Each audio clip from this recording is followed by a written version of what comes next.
everyone.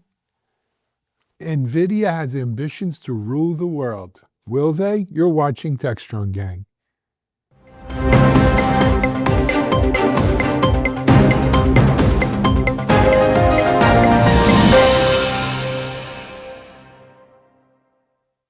Hey everyone, happy Thursday. Wow, it's Thursday already. This week's flying by, it seems like. I don't know. You know what they say, as you get older, the days grow longer, but the years grow shorter. My days are growing shorter and as well, so I'm not quite sure. Anyway, we've got a lot to go over on Techstrong Gang today, and we've got some great people to discuss it. I feel like I want to introduce her first because we don't get a chance to see her as often on the gang these days as she's doing her thing. But let me introduce you to Futurum analyst, all around good person, Camberly Bates. Hey, Camberly, how are you? Good morning from Colorado. Doing pretty well. Oh, you're home in Colorado. That's great. Home in Colorado. I'm taking tomorrow off to go ski, hopefully. So we'll see. Good for you. Enjoy it. Enjoy it. We might as well stay in Colorado then if we're already there. Just go into, well, you're northeast of Denver, right, Mitch? Yep. I'm northeast. He's a stone's throw from me. A stone's throw, a Colorado stone's throw, because the air's lighter up there. A rocky stone throw. Right, but they travel further, right? I remember playing golf up there, hitting it like in Aspen. I was hitting it like you Tiger. Got to drop a club. Yep. Yeah. Got to drop a club, thanks. Mitch Ashley, future VP DevOps analyst. Hey, Mitch, how are you? I'm doing really well. That's the end of my golf advice that I have. Other than that, you're on your own. No, you know this, Mitch. When I was there, it's still secure with you. I used to go play golf a lot. I used to play with Larry Middle, who was our CFO, and he was a good golfer. Man, and I used to see him hit the ball up there, and I'd be like, holy mackerel, these people, they must grow like crazy people in Colorado. They hit that ball so far. Could hit 8-iron, 160 yards. Yeah, no, nowhere you else. could. But here, You could. And that's the why we don't have a decent baseball team. Well, yes, those balls fly out of that Rockies Park. But I used to enjoy. Well, we got to talk about the news. We could do Colorado reminiscing over John Denver music and cocktails another time. Yeah, let's move over though to the West Coast where we have our eye on the thumb on Silicon Valley. He's our editor, John Swartz. Hey, John, sporting a Georgia sweatshirt nonetheless. I am. I know. Isn't that weird? Incongruous. Yeah. California and Georgia. It doesn't make sense. It's like oil and water. Nothing in common. But I went to school there. But it's good to be here. It's good to have you on here, and in spite of the bulldog, we're a Gator family, so. But we'll let you stay on. And then moving from there up to Harrison, he's the dean of Techstrong. I don't know if it's the boys' dean, the girls' dean. Remember, you used to have that in school? You didn't have a dean for both sexes. I don't know what that was about. But anyway, our chief content officer, Mike Vizard. Hey, Mike, how are you? Well, I'm here in New York where, hey, everything's turning red, man. And I'm not talking MAGA red. It's St. John's red. Red Storm, the Red Storm. So I'm old enough that it was the Red Men when we were there. When I was there, it was the St. John's University Red Men. Little Lou Carnesecca. He was very fun. Well, I've reminisced enough. I am getting old. Let's stick to the plot here, Shimo. All right. Our first block today is a report on what's happening at the NVIDIA conference, where Jensen Huang and crew are laying out their plans for world domination. Do a little Dr. Evil.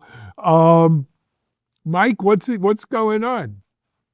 All right. Well, it is their annual GTC AI show, and they got new chips. They got better reasoning models and a robot named Groot, which I guess is a nod to I Am Groot from Guardians of the Galaxy. But it's lions and tigers and bears. Oh my, John, you were there. Walk us through what happened. It was, as you said, they threw everything but the kitchen sink and give them some time and they'll probably come up with some AI version of that. So GTC, as Mike mentioned, is in a sense, I think of it now as like the new Apple event. It's this annual event that is larger than life. It's almost like a Martin Scorsese-like production. Before Jensen went out to give his 90-minute keynote, there was a 90-minute pregame show with the acquired co-hosts of the podcast. The guests were Jensen, who came on and did his shtick about working at Denny's, Michael Dell, Pat Gelsinger, Bill McDermott. This is just the lead up. So this is presented as a Super Bowl of AI, the center of the AI universe. And it was a very slick, polished event. There were, as Mike mentioned, there's Blackwell Ultra, flagship AI chip for building and deploying models that will help apps reason and act on users' behalf. There was the Vera Rubin next generation GPU, which is twice the performance of the Grace chips. There was, it's hard to keep track. There was an announcement with GM. There was a factory related announcement in terms of AI productivity. There was Groot N1, the first open, fully customizable foundation for generalized humanoid reasoning and skills. There's Cosmos, an open customizable reasoning model for physical AI. In a sense, they did throw down the gauntlet. And in a sense, what they did is they announced what Jensen alluded to and teased at the CES keynote in January. It was pretty interesting. You know, the funny thing to me, and I kind of use this as a kicker in the story, was that everything was so polished and scripted. There was one miscue, and this was kind of eye-opening to me. There was a small glitch during the robotics announcement, at which point Jensen was somewhat annoyed, and he asked in frustration, "Is there a human who can help me?" Right? Because he couldn't hear in his earpiece. Nobody was saying anything, and he's surrounded by robots. There's laughter in the audience, and then he kind of smiles and says, "It's okay, these things happen, but really, is there a human who can talk to me and help me here?" And that kind of underscored a lot of what they were doing. It's still the human touch. There's still that element that AI has to work with humans. And one of the things that he also mentioned was there will be 10 billion digital laborers in the next several years. And he's saying right now 100% of NVIDIA's engineers are assisted in some way by AI. It was pretty impressive presentation. It was a bit overwhelming. It was a fire hose of news, maybe too much news. But then again, this company's up to a lot. They're partnering with virtually everyone. And they made a very strong, emphatic statement that they are still the company at the middle of the AI revolution, so to speak. Are they going to make those robots themselves, or is that like a demo unit that other people are going to make? It's a demo unit other people are going to make. I mean, it's something that there's elements of it. I remember a couple of months ago, I went to Carnegie Mellon, and I was told that these starter robot kits are becoming less and less expensive, and that we're going to see kind of a rush on in that area. So you don't have to build it from scratch anymore. So that was an interesting angle. They're basically covering all bases. I mean, it's not just this announcement. There's the healthcare announcement they made a couple of weeks ago. Seemingly every vertical market, certainly factories, the automotive market.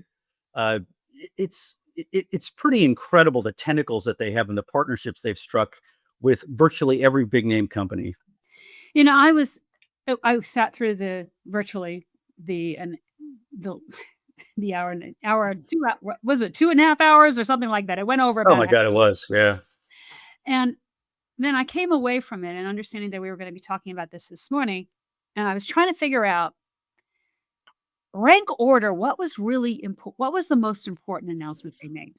Or what was just the next continuation? And I kind of came away, and I'm not, and so much of this is way over my pay grade. It just like goes woo, right over the head.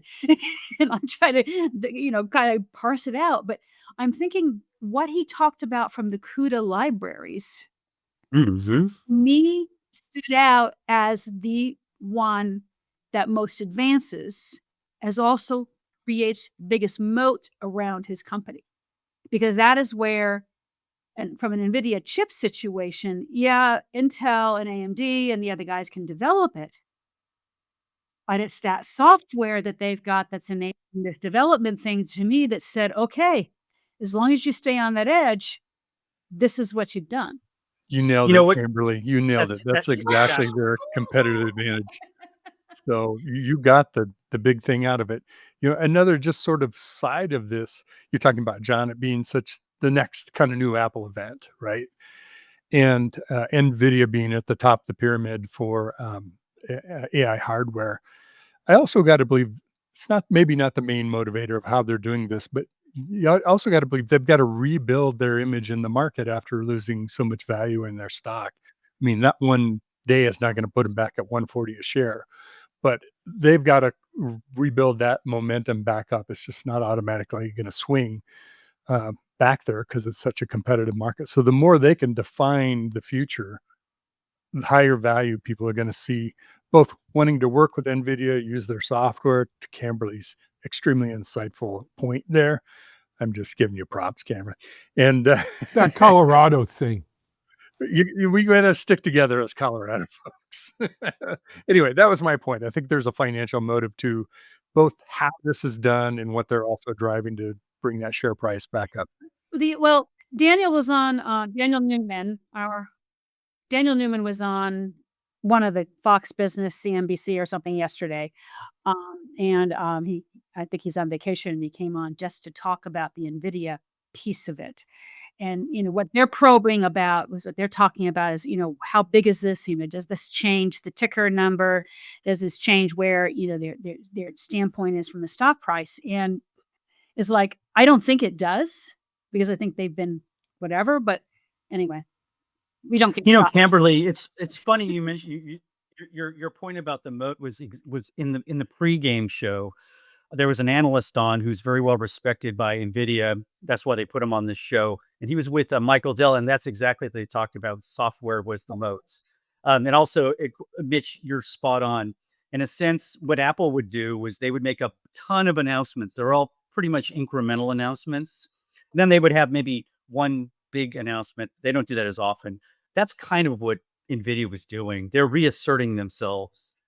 And in a sense, a lot of this stuff didn't jump out or pop out at you, but in a sense, what they're trying to do is is reclaim a little bit of a lost grasp that they have on the market. They still do, but you're right. There were lingering doubts after the stock plunge and the DeepSeek moment. John, what's the timeline on the processors, though, that are availability? Is that a this year thing or a next year thing? It's next year. So, John, that do was the those thing that- processors plug directly into the sun for energy, or how are you supposed to run them? There's a quantum chip underneath each one. They're second half of 2026 before they show up. And yeah, energy was very rarely mentioned yesterday. I'm Well, thinking that 2026 date has something to do with that stock ticker not moving too far. Well, so here's my take, and I didn't watch the virtual. I read the Cliff Notes. An important thing is they acknowledged, right, that Blackwell Ultra chip, when it runs in a stack, it's got to be liquid cooled, right? The days of air cooled processors and servers are done. Done. You got to have liquid cooling. Think about what that does to the cost and complexity of every data center that wants to run this. Number two, look, we've heard this not just from NVIDIA, but physical AI, robotics is a big kind of, I don't know if it's just a PR thing or they really, think it's that close that we're going to have these sort of robots that do. I mean, it's not that we don't have robots now, right? You go to any car factory, it's robots that are building the cars, right? They're single-use robots. They may not look humanoid, but they do one job and they do it well. They make a weld. We've got robots that do surgery.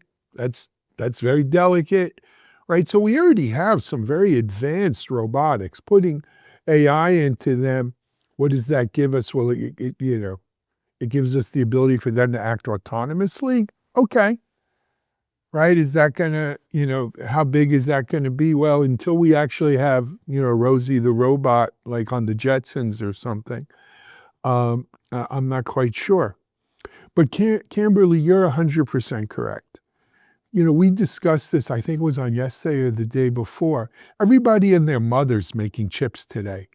The special the recipe for designing advanced chips is out in the open, I guess, because everybody is designing advanced chips. There may not be the Blackwell Ultra, but they're designing advanced chips. So what does NVIDIA have, right? Because this is a lesson Intel, the Wintel monopoly taught us, right?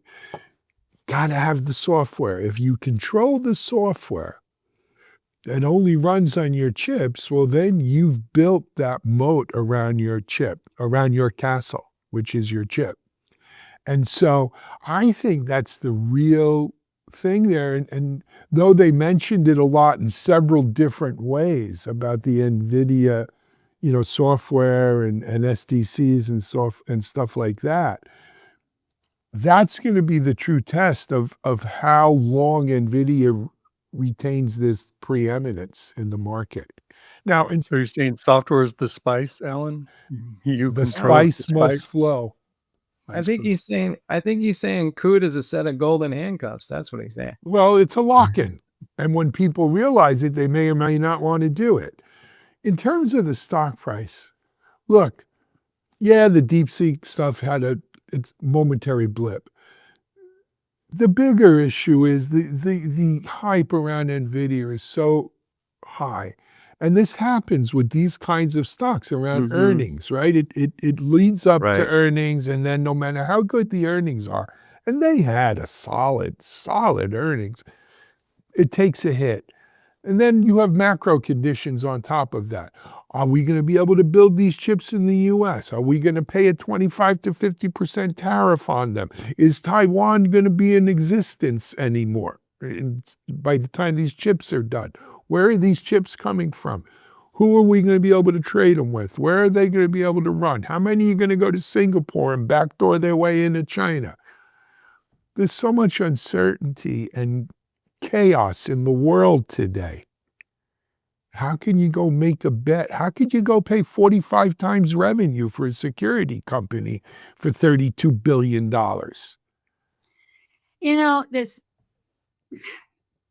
That's thinking in a process. There's this part of this is thinking this pie is getting so big. It's not like we're dividing this small little pie up between whatever's doing. But what's happened is that we've expanded where the TAM is, the opportunity is in this market. I picked up something this morning out of one of the reads that I have. Is Foxconn is talking about saying that by the end of this year, about the end of this year or next year or whatever, their server revenue will be higher than their iPhone revenue for manufacturing. Yes. It was like, okay, that's a statement for the AI market of what's happening here and what we're doing to throw the money in there.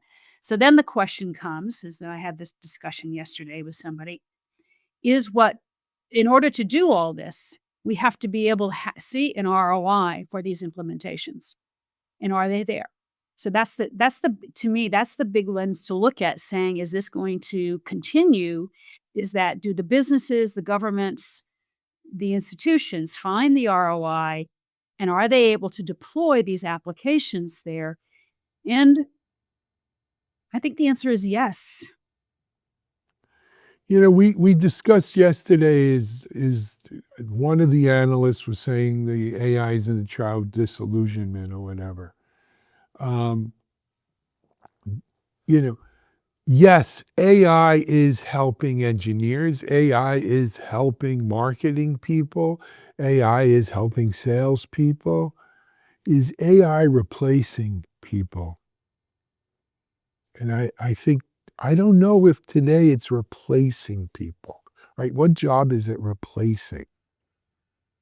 Well, statements get made, Alan, like Meta, Zuck, saying we're not hiring more software engineers.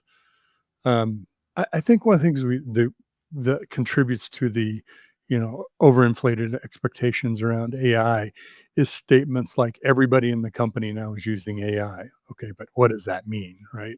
We're not going to hire more developers. Really? I doubt that's true.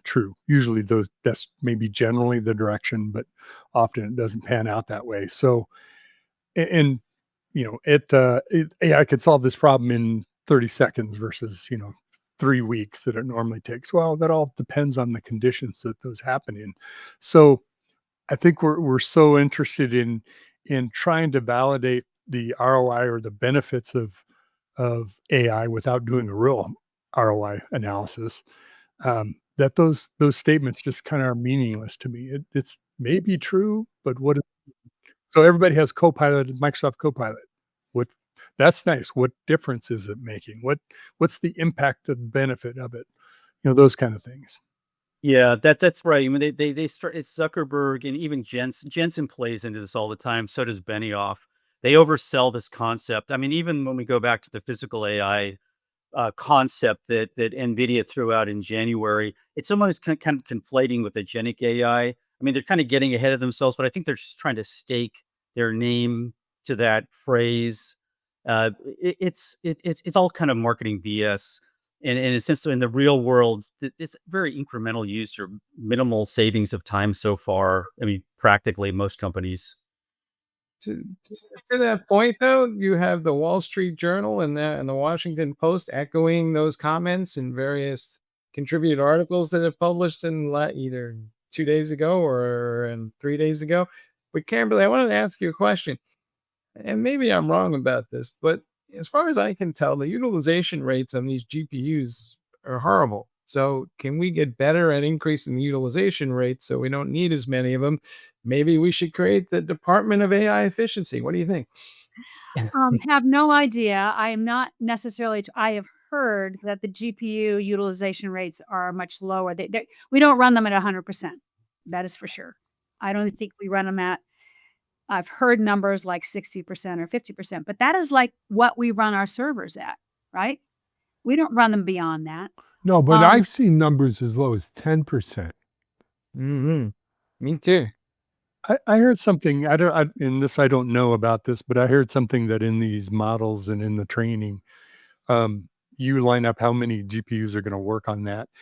But for each step, they all work on their part of it, but it doesn't move to the next step until all of them are finished. So there could be a lot of idle time in CPUs if that's sort of the architecture of that. Doesn't mean they aren't dedicated to that task, maybe. And that's probably where there's a lot of room to say, well, wow, they're not busy. Could other things multitask with that GPU? Again, I'm not a hardware expert on that side of it, but I was told that at a conference, one of the Tech Field Day events. And one of the pieces that I mean, Jensen did talk about edge. And I kind of went, I think that's going to be the domain of the CPU. Maybe there are some use cases that are going to need a full-blown GPU out there because of video analysis or that kind of thing. But I think we've got powerful enough CPUs that are out there that don't suck up all the energy. There's much more efficiency that's out there. So, that's the other thing. When him claiming, the entire landfall. I've talked to people about that, and it comes down to what the level of parallelization required at the edge is going to be. And if it's a high amount, people are leaning towards a GPU. If it's a low amount, they're going with a CPU as the inference engine. I almost think the edge part of this that's the this device that you can use to put a supercomputer on your laptop or whatever. That's kind of the Raspberry Pi strategy of let's get that out at the edge and let people build things with it. Not that it's as low cost as a Raspberry Pi, but it seems to me that's part of that strategy of building up the edge part of it. Excellent. Guys, I got to cut us off here because we're way over on this block and we got too many good things to talk about. Let's take a break here on Techstrong Gang, and we're going to come back and talk about DevSecOps. Is the glass half full or half empty? You're watching Techstrong Gang. Discover Techstrong Group, the epicenter of tech innovation. We're your go-to for reaching IT leaders and practitioners worldwide. Our secret? Impactful content that sparks awareness, engagement, and top-quality leads. With us, you'll access editorial websites, streaming videos, virtual events, custom content, analyst research, and more. Join our satisfied clients. Let's revolutionize your tech journey. Contact us today and tell your story to the world in the most powerful way with Techstrong Group.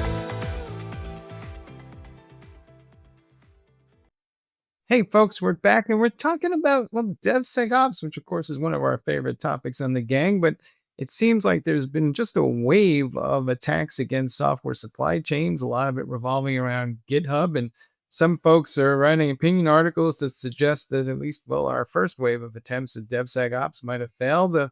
Mitch, I know that you've been following this space pretty closely over the years. I can't figure the following out. Is it just that maybe, we're paying more attention, so we're discovering more attacks, but there aren't actually more attacks? It's just that we're figuring out that they're being made, or are there actually more attacks? Well, there's always more attacks. I think it's kind of like, what size of a TV do you need? Whatever the biggest one they've got, there's more attacks, right? Um, what's happening is the attack surface is changing and expanding, and attackers realize now that I can try to compromise an enterprise by these exploits or these vulnerabilities, but a better way to get a wider spread impact is get into the supply chain of where software is created and distribute my code, my nefarious code, into lots of production environments. Kind of back to the solar wind example, which really brought attention, I think, of the most prominently into the supply chain attack. There was examples of this were GitHub recently with their actions capability. There's some code that you can use to monitor changes to files in the repo, and someone built up enough trust or kind of slipped under the tent and got some code in there. The code only did a call out to go get more code. It was an executable, so you didn't see it. Clearly, if you weren't paying attention, that got distributed. Now, all of a sudden, people who are running that, they've been running it forever, running that same code, are infected. That happened with the XZ or XZ utilities in Linux, where someone got into the development stream and introduced code into the repo. So it's bringing a lot of attention to say, well, it is that did DevSecOps fail? We can't take a narrow view of it's just about developers working earlier on better software security. It's the whole process, both not just your code, but everything goes into making up the code and the platform that you build software, test software, delivered on. That tool chain also has to be secure because that's the attack vector to get in, those endpoints and underneath the tool chain. Well, Mitch, everything you said, I don't disagree with. I think the thing we need to remember here, though, is security is hard. Security is hard. If it was easy, it wouldn't be the scourge that it is. DevSecOps is hard. It's even harder, I think, than regular security because it's not just the purview of the security person. You've got to deal with the platform engineer and the DevOps person and the developer and the tester. And all these people, they're not all big fans of the way security pros go about doing security. They're all fans of quality. No one says, I want to create inferior software, right? I want to be obsolete when I'm 30. But this is such a hard thing. And so when I look at some of the sightings of the articles and so forth for this one, right? Yeah, stuff happens. This GitHub action compromise. It's not the first time a GitHub action has been compromised, and it won't be the last time. What's our realistic expectation? What does success look like in DevSecOps? Is it that we never have a security incident again? I don't want to go all Hoover and Animal House on you and stand up and say this is un-American, right? But when the Germans attacked Pearl we Harbor, didn't stop them then, right? But no, but the fact of the matter is, no matter how good we are, no matter how hard we try, we're never going to eliminate these kinds of things. It's about being vigilant. It's about being resilient. That's good DevSecOps. That's good security. And I just feel that we don't need people piling on about, oh, another DevSecOps debacle. We're failing. No, we're doing a hell of a lot better than we were 5, 10 years ago. I'll tell you that. And we continue to make progress. But this is a very hard issue. We're learning how to create better tools for developers to develop more secure code. We're learning not everybody wants to be a security pro or have that level of understanding. But to say that DevSecOps has failed, no, it hasn't. No, it hasn't. You made several good points. I just want to jump in a little bit on that, Mike. One is we need to learn the lessons that have already been learned in general security, right? We know today that response is equally important, if not 1%, 51% more important than prevention, because it isn't just that attacks are going to happen. There are going to be successful attacks, whether it's in the software supply chain or against our network or a cloud or whatever it might be. So response is actually extremely important, maybe more important than prevention, because without adequate response, then you really have a problem, right? Things can spread very quickly and get out of control. So I just want to make that point of there's zero trust, things like that. We're kind of learning these lessons again in software that we've already learned in network security. And maybe that's what we can benefit from the network security folks who understand that, have been doing this for a while. So in the we're supposed to anyway build out more software in the next couple of years thanks to AI than we did in the last decade. At least that's the theory. Won't most of that software hopefully be better from a security perspective because we'll be able to use things like AI to say, explain this vulnerability to me while I'm writing this thing? And can we not maybe replace all kinds of legacy applications with something that is a little more secure, a little more modern, and maybe we should make that a goal? Well, I'll chime in on this because I did an article or a research note around who's going to win the agentic AI race in software development, and the trend is most certainly moving, not just doing things in the developers' IDE tools, but also doing them externally. I mean, Google Gemini just announced a new, basically coding inside of the Gemini interface. That's also happened with Anthropic at the command line. So things are moving out of that. I think where we're headed is people generating code who don't know code, even though there are other tools that are, no code tools. You can generate a full application in these tools now. The problem is not everyone's going to have the skill to look at it and say, well, that's not right. Are they going to ask the tool to say, no, is this secure? And it's going to come back and say yes or no. And they just won't know. So I think we've got to get to a point where we know we're generating more secure software, not just software. And we aren't there yet. That isn't the focus at this time. I think what we may find is that AI is better at fixing code than generating code, or at least the current iterations of AI, where we are in the evolution of AI. It might be a better fit for that, which goes along back to the last block of, is AI replacing people or enhancing people? And by the way, guys, if AI enhances people, makes developers better developers, makes marketers better marketers, makes salespeople better salespeople, that's a fine thing. That's a great thing. It's a great thing. You want to be disappointed that we're not cutting heads as a result of it? We're just being better at what we do? All right, shame on you as far as I'm concerned. I think, having AI make us better at our jobs is a worthy goal.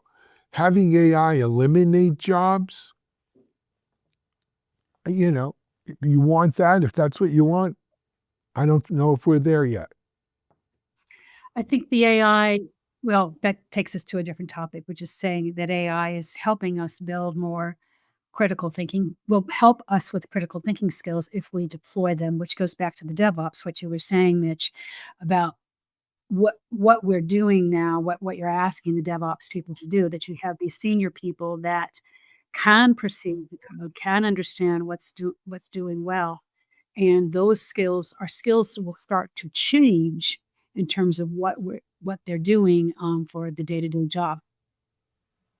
Yep. If I can make an analogy, I think we're at using a gaming analogy, we're at the mods stage where AI is the mods to the game that enhance, change, help it make it better, do things easier, better interface, whatever it might be.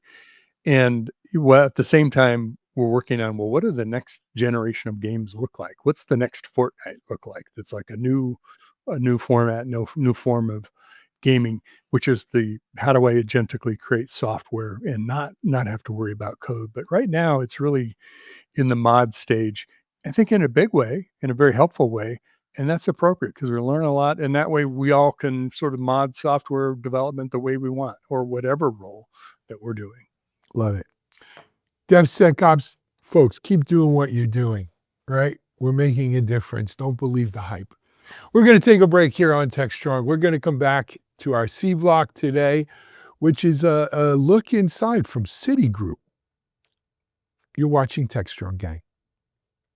SecurityBoulevard.com is the leading resource for news, analysis, and education on challenges facing the cybersecurity industry.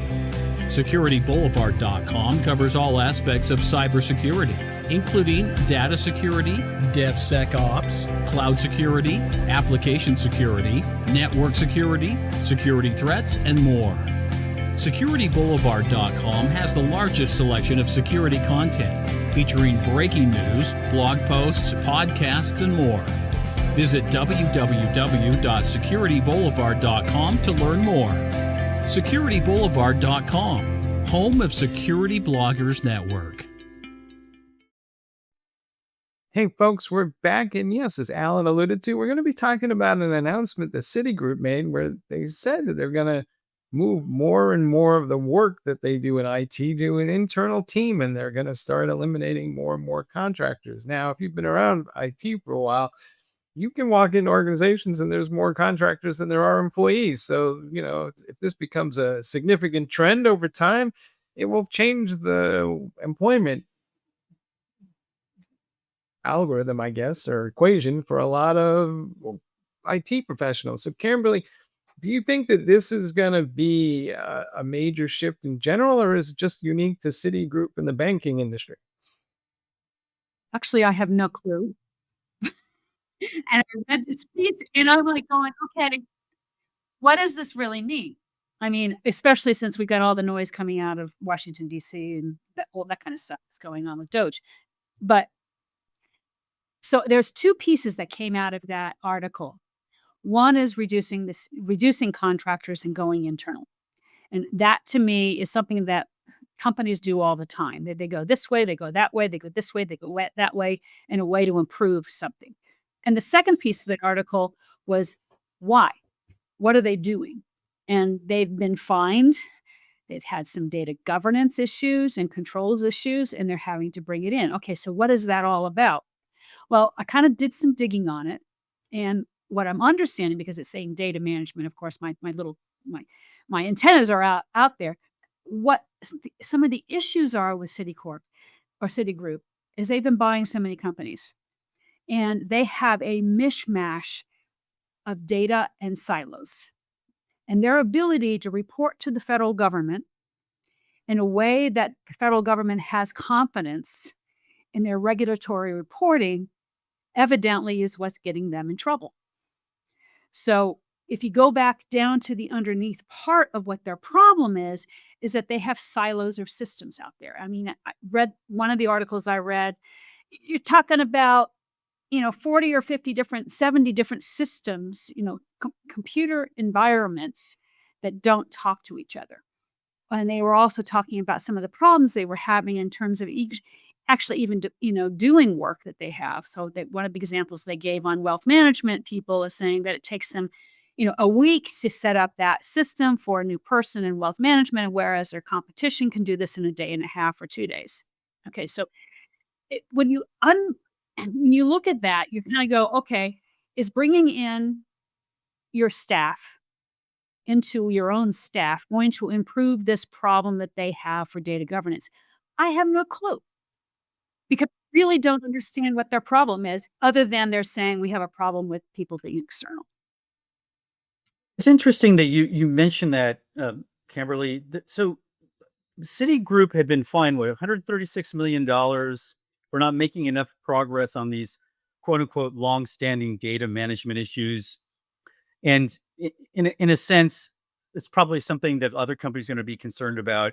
But there was a report. I don't know if it's substantiated that those problems that Citigroup had in particular were tied to some outside consulting. Regardless of how you look at it, they pretty much brought in a new head of technology, a guy from PwC named Tim Ryan, who said we got to address this because we're spending more to address our IT issues and these shortcomings, and that's having an effect on their bottom line and in the way Wall Street looks at them. So in a sense, it's a self-protective move, but it comes in a climate of we don't know what's going to happen in terms of regulatory penalties. We're getting mixed signals from DC. Maybe the banking industry, I don't know how it stacks up against the tech industry in terms of this regulatory oversight, but it's something they're trying to get ahead of. And I don't know if they necessarily are going to solve the issue if they continue to add on or graft on other companies or acquiring of their properties. Well, this problem is not just a recent one. This is going back decades in terms of the ones that I've saw the sightings.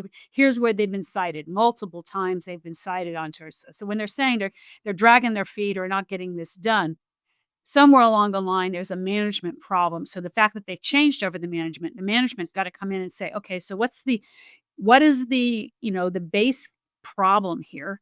And there's a lot of speculation of that, since I'm not sitting in that person's seat and I haven't done the analysis, I have no clue what it is. But when they're talking about, they acquired so many companies, and we've already seen this with the AI problem, that silos of data, being able to bring that data in, doing data management is the one thing that's stopping us proceeding forward in an easier fashion.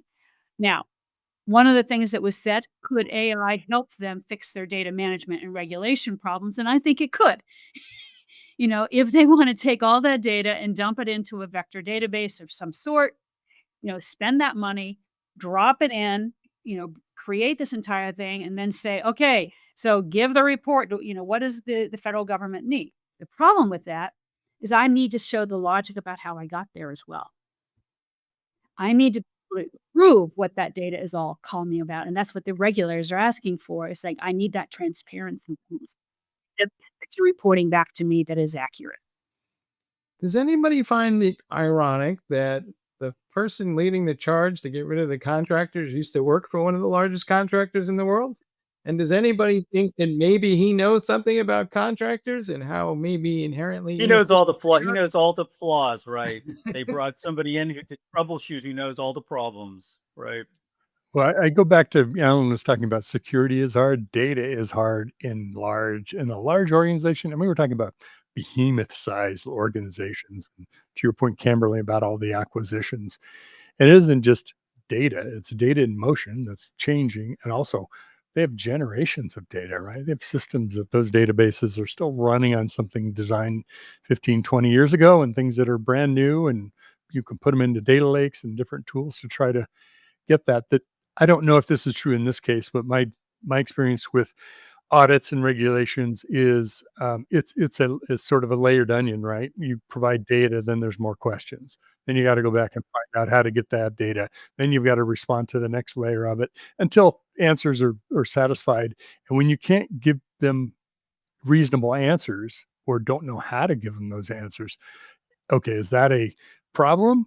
Or is it something's going on here that we is suspicious about, and we've got to investigate further?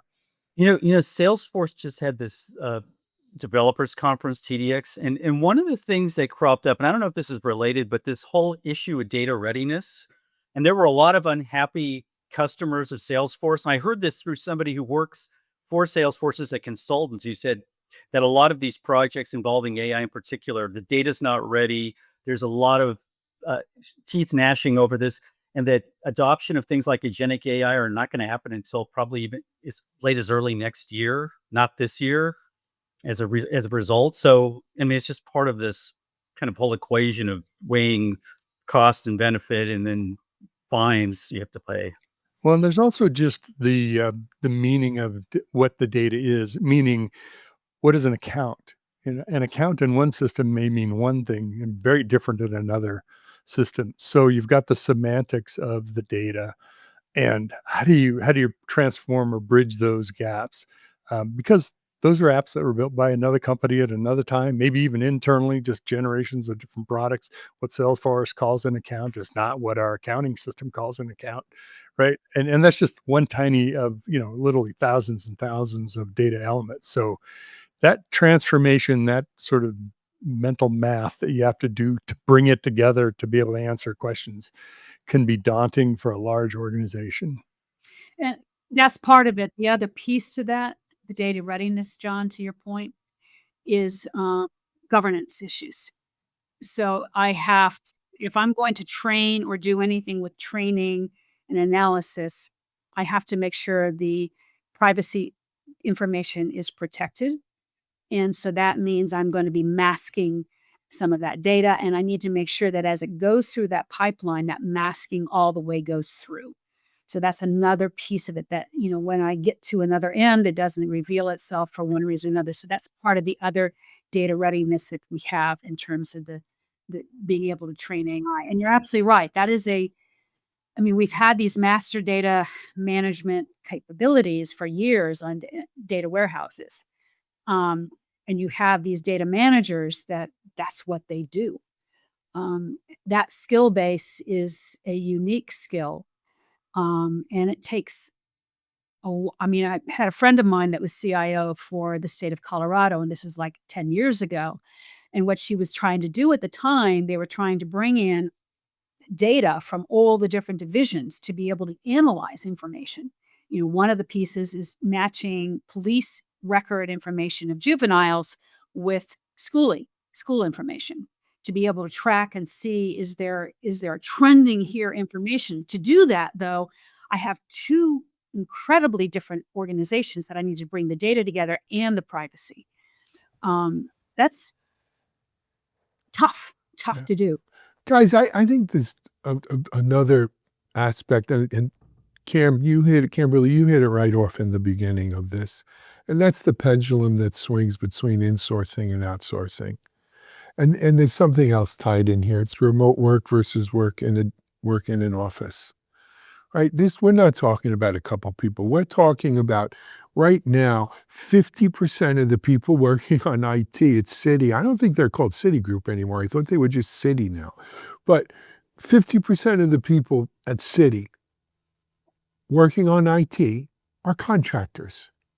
They've outsourced 50% of their IT, and they're getting hit with fines, and there's regulatory pressure. And most of those outsourcers, I guarantee you, probably were hired during COVID, or the contracts were given out during COVID.